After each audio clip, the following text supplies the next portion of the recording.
February 17th, 1979. Dong Dung, Sino-Vietnamese. Border Colonel Nguyen Van Than pressed his binoculars against the concrete observation slit, watching the ridgeline 3 kilometers north as dawn broke over the karst mountains. The rumble had started at 4:30 a.m. Not thunder, but the distinctive thud of massed artillery rolling across the valley like an approaching storm. Through the morning mist, he could see them now. Columns of green uniforms, thousands upon thousands, pouring across the border in human waves that seemed to have no end. 3 months ago, Than had been in Cambodia, helping to topple the Khmer Rouge regime that had butchered 2 million of its own people. The Vietnamese had called it a liberation. China called it an invasion. Now, Beijing was teaching Vietnam a lesson it would never forget by sending 600,000 troops across the northern frontier in the largest military operation since the Korean War. The irony wasn't lost on Than. For 30 years, Vietnam had fought for communist revolution, first against the French, then the Americans, now against the Khmer Rouge. They'd won every time. And their reward? China, their once fraternal socialist ally, the nation that had armed them against America, was now trying to destroy them.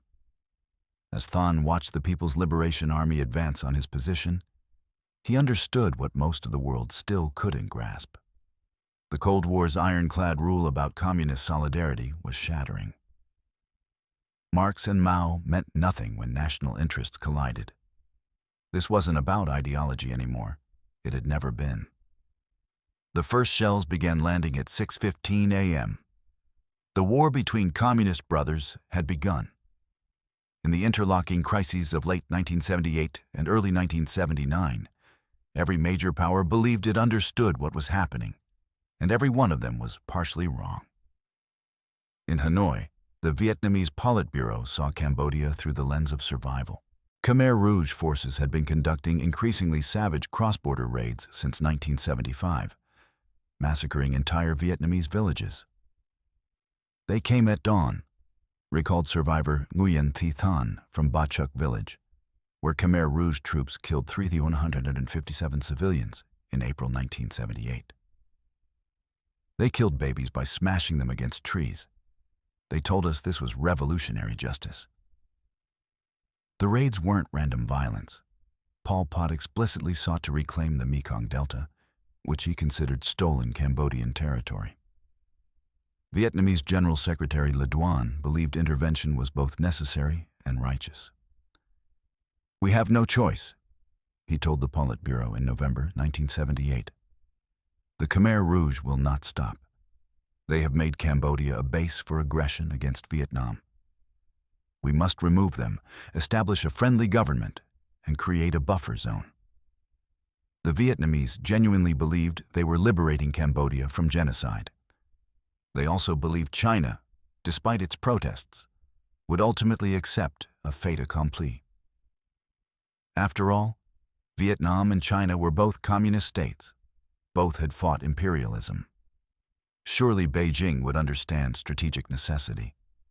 They were catastrophically wrong about China's response. In Beijing, Deng Xiaoping saw Vietnam's December 1978 invasion of Cambodia as intolerable provocation. China had supported the Khmer Rouge as a counterweight to Soviet-aligned Vietnam. More importantly, Deng viewed Vietnamese actions through a regional lens. If Hanoi could simply invade and overthrow a neighboring government, China's entire sphere of influence in Southeast Asia was at risk. "Vietnam has become the Cuba of the East," Deng told visiting American officials. "It seeks hegemony in Indochina, backed by Soviet military might. This cannot be tolerated." Deng Xiaoping framed China's planned invasion in pedagogical terms. "We must teach Vietnam a lesson," he announced in January 1979. The phrase became Beijing's official justification. China would conduct a limited punitive strike, demonstrate Vietnam's vulnerability, force Hanoi to withdraw troops from Cambodia, and then magnanimously withdraw. The operation would take weeks, perhaps a month. Chinese military planners, confident after decades of revolutionary warfare experience, estimated they'd penetrate 40 kilometers into Vietnam, occupy several provincial capitals, and inflict such damage that Vietnam would beg for terms. They didn't anticipate fighting the most experienced army in Asia, on terrain that had defeated two superpowers. In Moscow, Leonid Brezhnev watched the dominoes fall with alarm and opportunity. The Soviet Union had signed a treaty of friendship and cooperation with Vietnam in November 1978, essentially a mutual defense pact. When China invaded, Moscow would face a choice: honor the treaty and risk war with China, or abandon Vietnam and prove Soviet security guarantees were worthless. "We must support Vietnam," Foreign Minister Andrei Gromyko argued, "but we must not be drawn into war with China." The Soviets began a massive military buildup along the Sino-Soviet border, not to invade China, but to tie down PLA forces and prevent Beijing from committing its full strength against Vietnam. The chess game was more complex than anyone acknowledged publicly. The Soviets wanted to demonstrate their reliability as an ally while avoiding direct conflict. The Chinese wanted to punish Vietnam while avoiding a two-front war with the USSR. The Vietnamese wanted to secure Cambodia while defending their northern border. And running underneath all of it was the unspoken reality. The communist world had fractured into warring camps, and American policymakers were watching with fascinated horror as their former enemies tore each other apart. In Washington, the Carter administration struggled to comprehend a world where communist states fought each other with the same ferocity they'd once directed at the West. National Security Advisor Zbigniew Brzezinski saw opportunity. "The Sino-Soviet split is real and deepening. We should normalize relations with China to counterbalance Soviet power." But State Department officials worried about being seen to support Chinese aggression. As Secretary of State Cyrus Vance noted, "We cannot appear to endorse one communist power attacking another, but we also cannot ignore the strategic implications of Vietnam's Soviet-backed domination of Indochina." None of these perceptions captured the full reality. This wasn't simply about communist ideology fracturing, or great power competition, or even territorial disputes. It was about how nationalist interests, historical grievances, and strategic paranoia could override any ideological solidarity, and how quickly yesterday's ally could become tomorrow's existential threat. The road to Communist Asia's fratricidal war began not in 1979, but in the complex history of Vietnamese-Chinese relations and the ideological split that tore the communist world apart. For 1,000 years, China had ruled Vietnam. After independence in 938 AD, Vietnam spent the next millennium balancing Chinese influence, sometimes submitting, sometimes resisting, always remembering. When Ho Chi Minh sought support for Vietnamese independence after World War II, he turned to both the Soviet Union and Mao's China. During the First Indochina War, 1946-1954, and the Vietnam War, 1955-1975, China provided crucial military aid, training, and advisors. By 1975, China had sent 320,000 troops to serve in support roles in North Vietnam, freeing Vietnamese forces for combat. But beneath the revolutionary solidarity, tensions simmered. The Sino-Soviet split of the 1960s forced Vietnam into an impossible position: maintain relations with both communist giants while dependent on aid from both.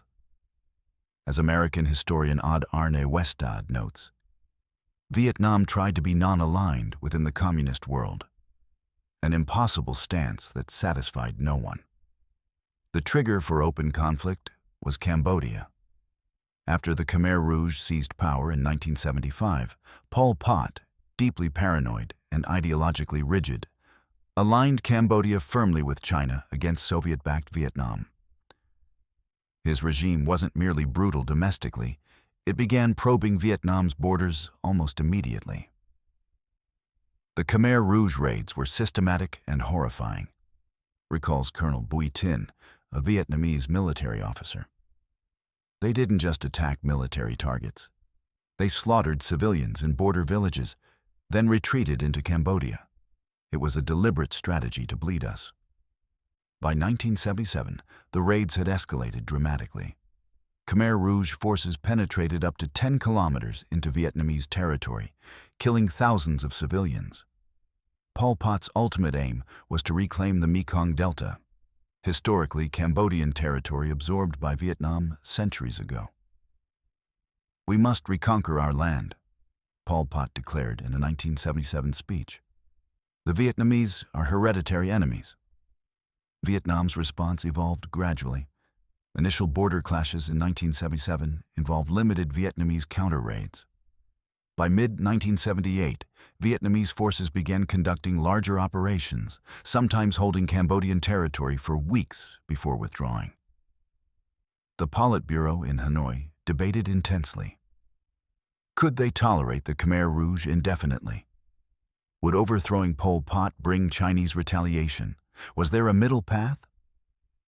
The debate ended in April 1978 with the Ba Chuk massacre, where Khmer Rouge forces killed over 3,000 Vietnamese civilians in 2 days. After Ba Chuk, there was no more debate, recalled Vietnamese Foreign Minister Nguyen Co Thach. The Khmer Rouge had to be removed. The only question was when and how. Vietnam's strategic planning was meticulous. General Van Tien Dung, hero of the 1975 fall of Saigon, began assembling a 150,000-strong invasion force in October 1978. The Vietnamese recruited Cambodian communist defectors who opposed Pol Pot, creating the Kampuchean United Front for National Salvation, a puppet government in waiting led by Heng Samrin, a former Khmer Rouge division commander who'd fled to Vietnam. On November 3, 1978, Vietnam signed the Treaty of Friendship and Cooperation with the Soviet Union. Article 6 was the key provision. In case either party is attacked or threatened with attack, the two parties shall immediately consult each other with a view to eliminating that threat. It was a mutual defense pact in all but name, and a clear signal to China that Vietnam now had superpower protection. China watched these developments with mounting alarm.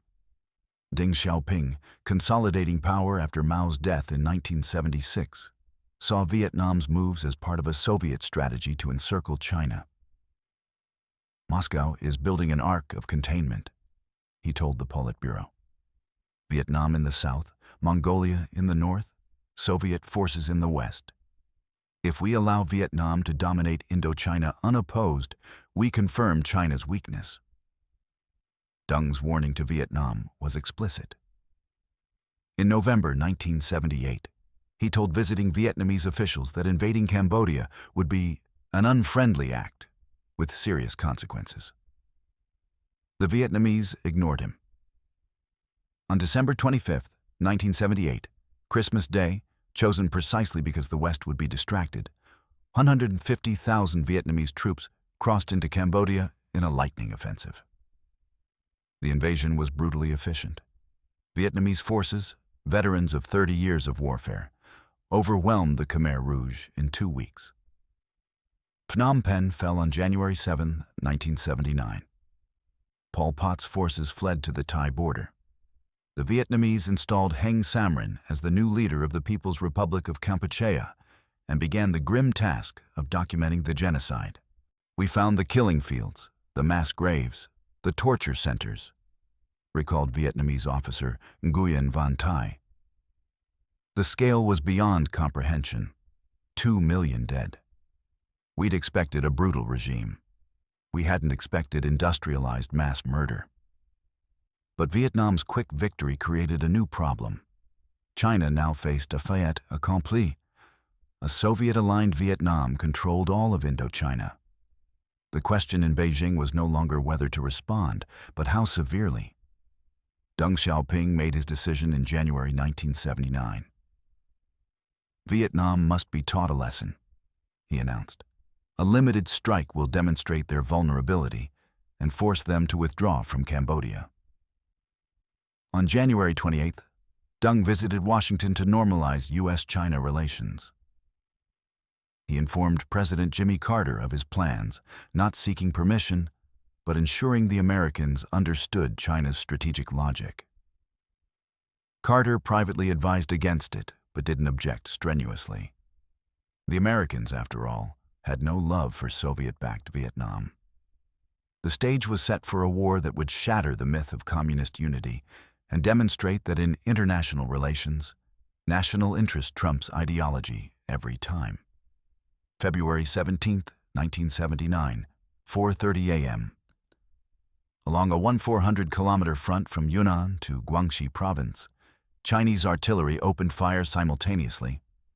The bombardment was systematic and overwhelming, over 400 artillery pieces per sector, firing shells that had been stockpiled for exactly this purpose. The PLA's plan, codenamed Operation Self-Defense Counterattack, called for multiple thrusts into Vietnam, targeting provincial capitals Lang Son, Cao Bang, and Lao Cai. Chinese planners expected rapid success against what they assumed would be Vietnam's second-tier forces. The best Vietnamese units were in Cambodia, after all. They were wrong on almost every count. Vietnam had anticipated the invasion. Intelligence reports from October 1978 onward had warned of Chinese military buildup. Rather than recall troops from Cambodia, Hanoi made a calculated gamble. Defend the north with local forces, regional troops, and militia, backed by extensive fortifications. "We will fight like we fought the Americans," General Von Nguyen Giap told commanders. "We will absorb the first blow, make them pay for every kilometer, and bleed them until they quit." The first Chinese assault wave hit Vietnamese positions at dawn. What followed was carnage that shocked PLA commanders. Vietnamese forces had turned the border region into a defensive nightmare.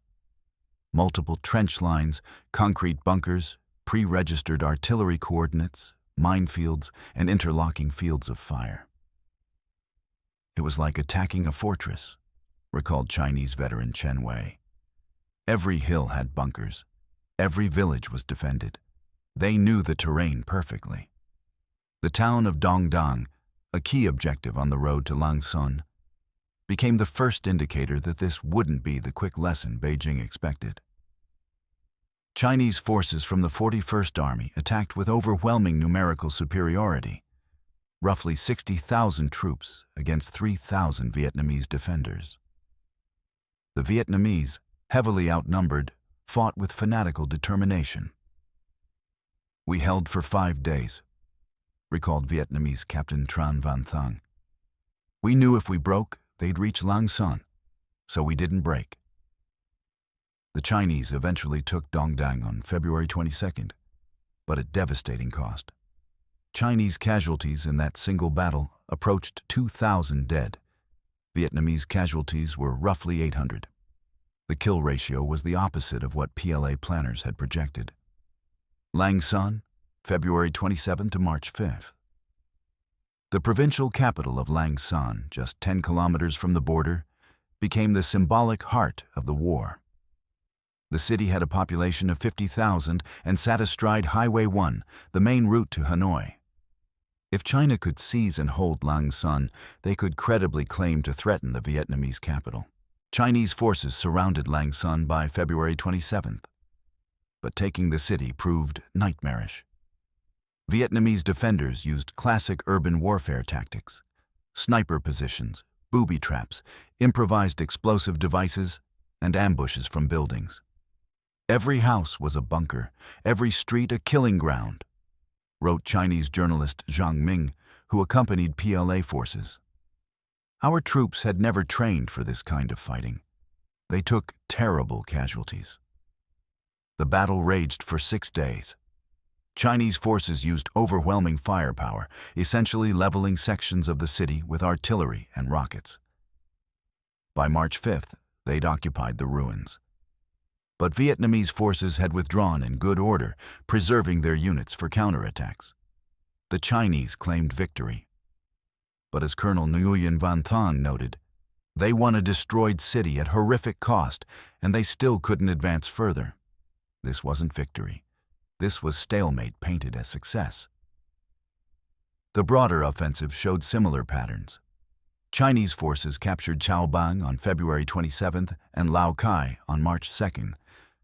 But in every case, they advanced slowly, took massive casualties, and found Vietnamese forces withdrawing rather than being destroyed.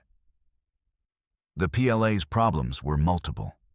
Poor logistics, outdated tactics, inadequate communication systems, and, crucially, they were fighting an enemy with far more recent combat experience. The Soviet response, February 24th.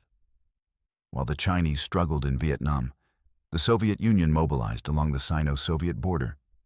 By February 24th, the USSR had moved over 450,000 troops to positions threatening China's northern frontier. Soviet Defense Minister Dmitry Ustinov announced military exercises in Mongolia, just 600 kilometers from Beijing. The message was clear. If China wanted to continue the Vietnam offensive, they'd have to worry about their northern border simultaneously. The Soviet buildup changed China's strategic calculus fundamentally. Deng Xiaoping had gambled that Moscow wouldn't risk direct conflict over Vietnam. That gamble was wrong. The Soviets weren't going to invade China, but they didn't need to. By threatening to, they forced Beijing to keep massive forces in the north, preventing China from escalating further in Vietnam.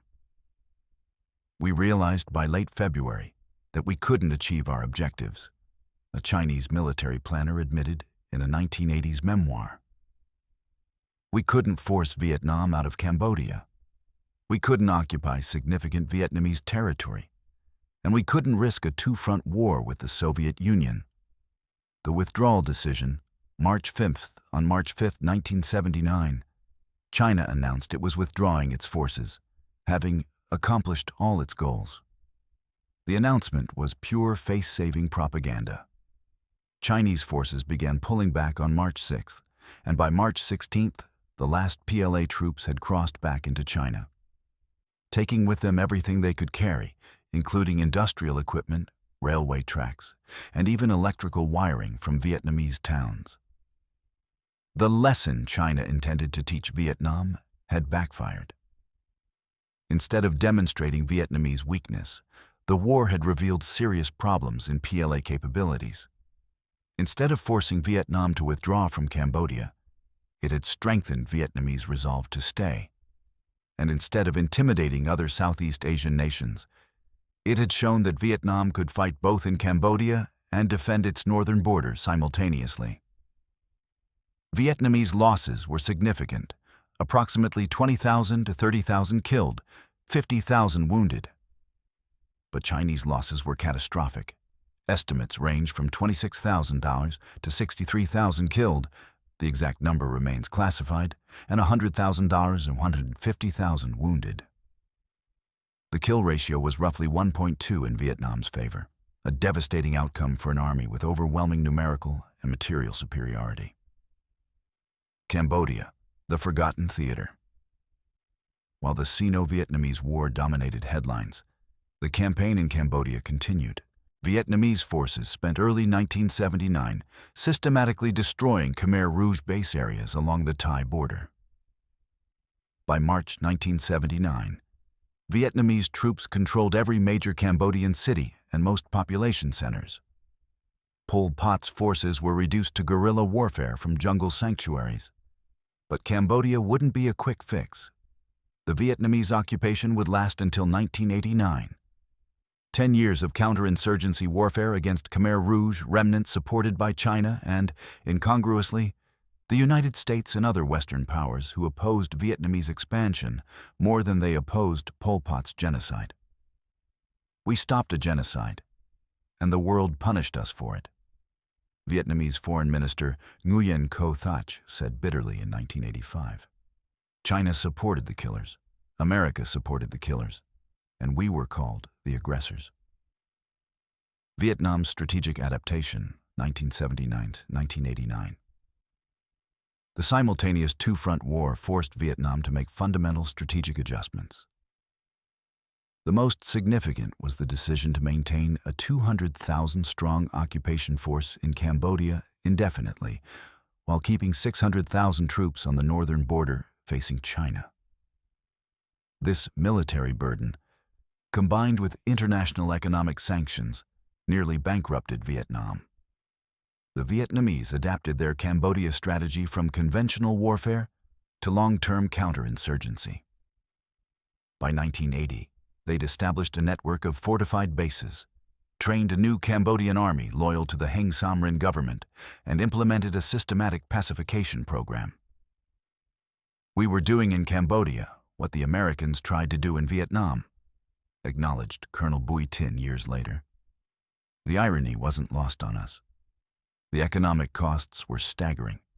By 1985, Vietnam was spending an estimated 60% of its GDP on military operations and defense. Soviet aid kept the country afloat. Moscow provided $1 to $3 billion annually in military and economic assistance. But the dependency came at a price. We defeated the Chinese militarily, recalled Vietnamese economist Nguyen Xuan Oanh. But they defeated us economically. The occupation of Cambodia bled us white. Vietnam's adaptation included diplomatic isolation management. After the Chinese invasion, ASEAN nations refused to normalize relations with Vietnam, and the UN seat for Cambodia continued to be held by the Khmer Rouge coalition government, backed by China and, incredibly, recognized by the West. Vietnam countered by deepening ties with the Soviet bloc, joining Comecon in 1978 and allowing Soviet naval bases at Cam Ranh Bay, giving Moscow its first permanent presence in Southeast Asia. The northern border with China remained militarized throughout the 1980s. Unlike the month-long invasion of 1979, what followed were 8 years of continuous low-intensity conflict. Chinese and Vietnamese forces exchanged artillery fire regularly, conducted raids, and fought for control of border hills. Between 1979 and 1987, an estimated 30,000 additional Vietnamese and Chinese soldiers died in these border conflicts, a forgotten continuation of the 1979 war that lasted nearly a decade. China's military lessons. The 1979 war exposed fundamental weaknesses in the People's Liberation Army that shocked Chinese leadership. The PLA had last fought a major campaign in 1962 against India, and that had been a brief border conflict. Vietnam revealed that the PLA's tactics, equipment, communication systems, and logistics were dangerously outdated. Deng Xiaoping ordered a comprehensive military modernization. "We must learn from this failure," he told the Central Military Commission in April 1979. The PLA began a decades-long reform program, reducing manpower while improving training, modernizing equipment, developing professional NCO corps, and, crucially, studying modern combined arms warfare. But China's adaptation wasn't merely military. Beijing shifted strategy regarding Cambodia. Instead of seeking outright military victory, China adopted a long-term bleeding strategy: support the Khmer Rouge and other anti-Vietnamese resistance forces indefinitely, forcing Vietnam to maintain its expensive occupation. Chinese aid to the Khmer Rouge increased dramatically after 1979, channeled through Thailand. "We will support Pol Pot's forces for 20 years if necessary," Chinese Foreign Minister Huang Hua declared. Vietnam cannot afford to stay in Cambodia forever. China also pursued diplomatic encirclement. Beijing coordinated with ASEAN to isolate Vietnam internationally, lobbied successfully to maintain the Khmer Rouge's UN seat, and in the war's ultimate irony, found tacit alignment with the United States. Both Washington and Beijing opposed Soviet expansion in Southeast Asia, creating the bizarre situation where America and China effectively supported the Khmer Rouge against Vietnam. Soviet strategic overreach for Moscow. Supporting Vietnam created opportunities and problems. The Brezhnev Doctrine, defending socialist states against aggression, had been vindicated. Soviet military presence in Southeast Asia increased dramatically, with Cam Ranh Bay becoming one of the USSR's most important overseas bases. We now have power projection into the Pacific and Indian Oceans, Marshal Nikolai Ogarkov noted with satisfaction. But the costs were significant. The Soviet Union was now subsidizing Vietnam's occupation of Cambodia at $1 to $3 billion annually, while simultaneously supporting Afghanistan's communist government. Another occupation that began in December 1979, the same month Vietnam invaded Cambodia. By 1985, the USSR was bearing the costs of two client states fighting expensive counterinsurgency wars. We cannot sustain this indefinitely, Mikhail Gorbachev warned the Politburo in 1986. Vietnam and Afghanistan are bleeding our economy. The Soviet military buildup along the Sino-Soviet border became permanent. By 1985, the USSR maintained 53 divisions facing China, roughly 1.5 million troops, a quarter of Soviet ground forces. This massive commitment limited Soviet flexibility elsewhere and contributed to the economic strain that would eventually help collapse the Soviet Union.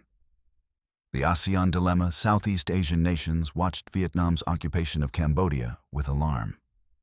Thailand, sharing an 800-kilometer border with Cambodia, faced immediate security concerns. Hundreds of thousands of Cambodian refugees fleeing to Thai territory, Vietnamese forces patrolling right up to the border, and periodic clashes between Thai and Vietnamese troops. ASEAN, Indonesia, Malaysia, Philippines, Singapore, and Thailand formed a united diplomatic front against Vietnam. They supported UN resolutions condemning the occupation, maintained economic sanctions, and backed the coalition government of Democratic Kampuchea, which included, incredibly, the Khmer Rouge, royalist forces under Prince Sihanouk, and Republican forces under Son Sann. This created ASEAN's own moral dilemma, supporting a coalition that included the genocidal Khmer Rouge in order to oppose Vietnamese expansion. We all knew the Khmer Rouge were mass murderers, admitted Thai Foreign Minister Siddhi Savetsila years later. But Vietnamese occupation of Cambodia threatened regional stability. We had to choose the lesser evil, or what we thought was the lesser evil. Through April 1984, the offensive that failed. The war in Cambodia reached its peak intensity in 1984-1985, when Vietnam launched massive dry season offensives designed to finally destroy Khmer Rouge base areas along the Thai border. In April 1984, 40,000 Vietnamese troops attacked resistance camps at the border, using tanks, artillery, and air support. The offensive pushed Khmer Rouge forces into Thailand temporarily, causing a brief international crisis when Thai and Vietnamese forces exchanged fire. But the Khmer Rouge survived. Chinese and Thai support allowed them to regroup, rearm, and resume guerrilla operations within months. The pattern repeated in 1985, 1986, and 1987. Vietnamese dry season offensives, temporary gains, Khmer Rouge withdrawal and resupply, resumed fighting in the wet season. We were fighting an enemy who could lose every battle but never lose the war, recalled Vietnamese General Le Duc An, commander in Cambodia. As long as they had sanctuaries in Thailand and Chinese supplies, they could continue indefinitely. By 1986, Vietnamese forces in Cambodia numbered 170,000, and Vietnam couldn't sustain the deployment economically or politically. The Soviet Union, under Gorbachev, was reducing commitments to Third World conflicts. Soviet aid to Vietnam peaked in 1984 at over $3 billion, then began declining. Moscow told us clearly, recalled Vietnamese Politburo member Nguyen Van Linh, they couldn't support our Cambodia operation much longer. The ultimate impact became clear in 1987 and 1989. Mikhail Gorbachev informed Vietnam that Soviet subsidies would be drastically reduced. Without Soviet support, Vietnam couldn't sustain the occupation. In April 1989, Hanoi announced it would withdraw all troops from Cambodia by September. The withdrawal was completed on schedule, ending a decade of occupation that had cost Vietnam an estimated 25,000 dead, hundreds of thousands wounded, and economic devastation that would take decades to repair. The Sino-Vietnamese border, August 1987. The forgotten war on the northern border reached its climax in 1987.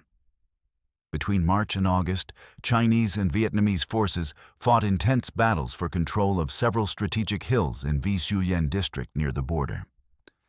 The battles involved battalion-sized units, artillery duels, and even limited air support. Casualties on both sides reached several thousand. The fighting ended in August 1987 through mutual exhaustion. Both sides claimed victory. Both sides held their positions, and both sides quietly began de-escalating. There was no treaty, no formal ceasefire, noted Chinese military historian Li Xiaobing.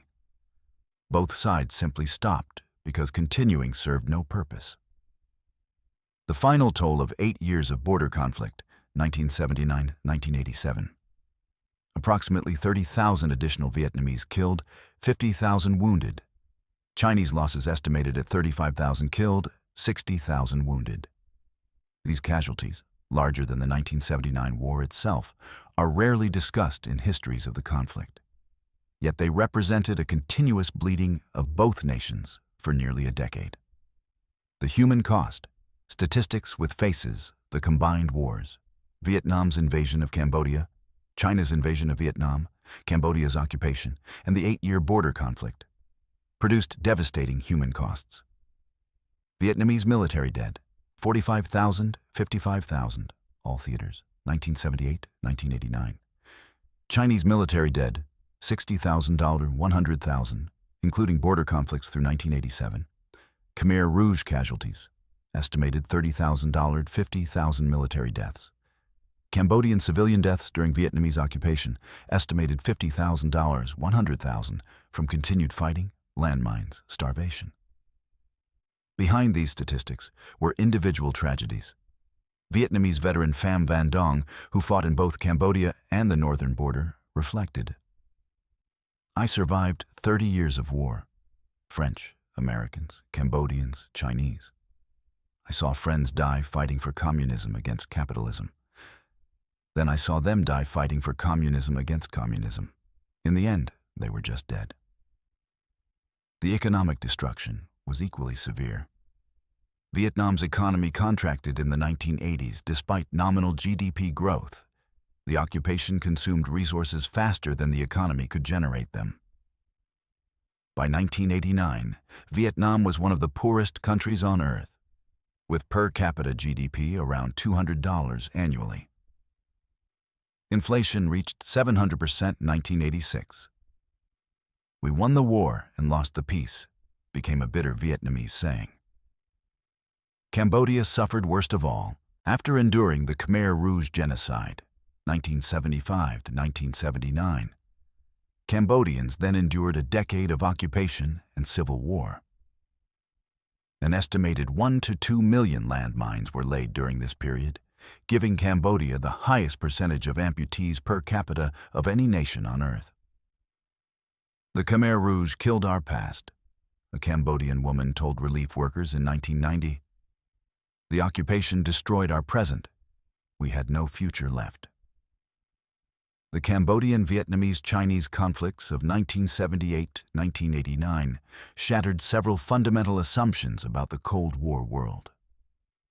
First, they destroyed the myth of communist solidarity.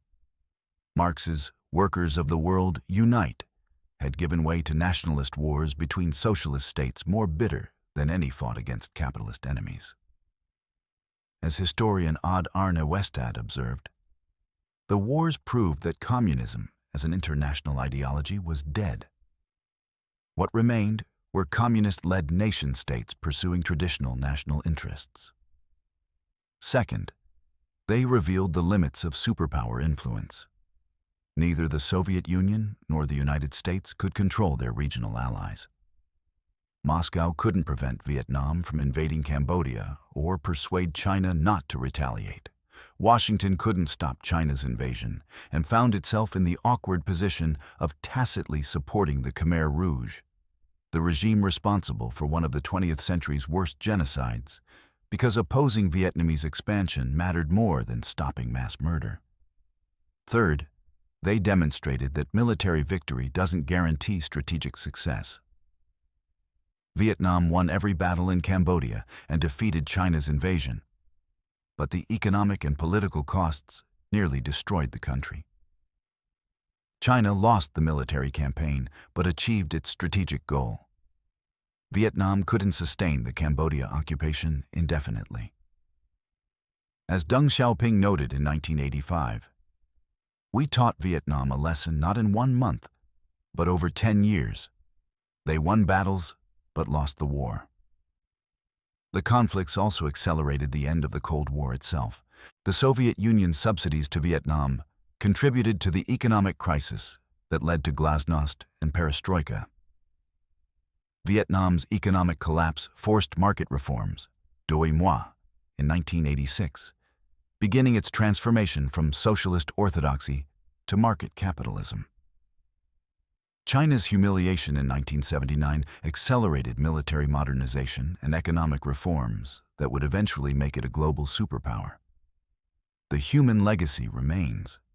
Veterans on all sides suffer from PTSD, physical disabilities, and the bitter knowledge that they fought wars their countries couldn't win.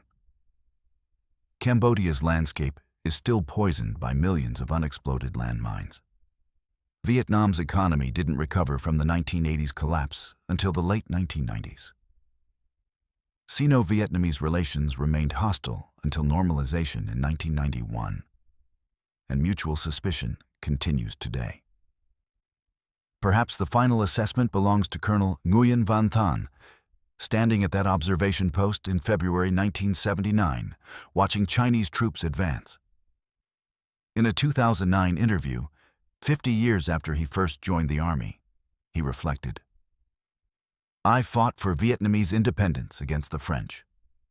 I fought for reunification against the Americans. I fought for security against the Khmer Rouge, and I fought for survival against the Chinese. We won every time. But I look at my country now, poor, exhausted, traumatized, and I wonder what we won. Freedom? Yes. Security? Perhaps. Was it worth the cost? Ask the mothers who lost sons in Cambodia. Ask the farmers who lost their land to mines. Ask the generation who came of age knowing only war. They might have a different answer than the politicians who sent them to fight." The wars in Indochina from 1978 to 1989 revealed a fundamental truth about international relations. Ideology is a thin veneer over the bedrock of national interest, historical grievance, and the will to power. Communist states fought each other with the same ferocity, employed the same cynical calculations, and inflicted the same suffering as any capitalist powers. The Cold War's great lesson, that the struggle wasn't really about communism versus capitalism, but about power, security, and national survival, was written in blood across the battlefields of Cambodia and the mountains of northern Vietnam. As dawn broke on February 17, 1979, Colonel Thanh had understood what many still denied. The war he was about to fight proved that ideology meant nothing when survival was at stake. He was right. The shells landing on his position weren't capitalist shells or imperialist shells. They were Chinese shells fired by communist troops at communist soldiers in a war that made a mockery of everything both sides claimed to believe.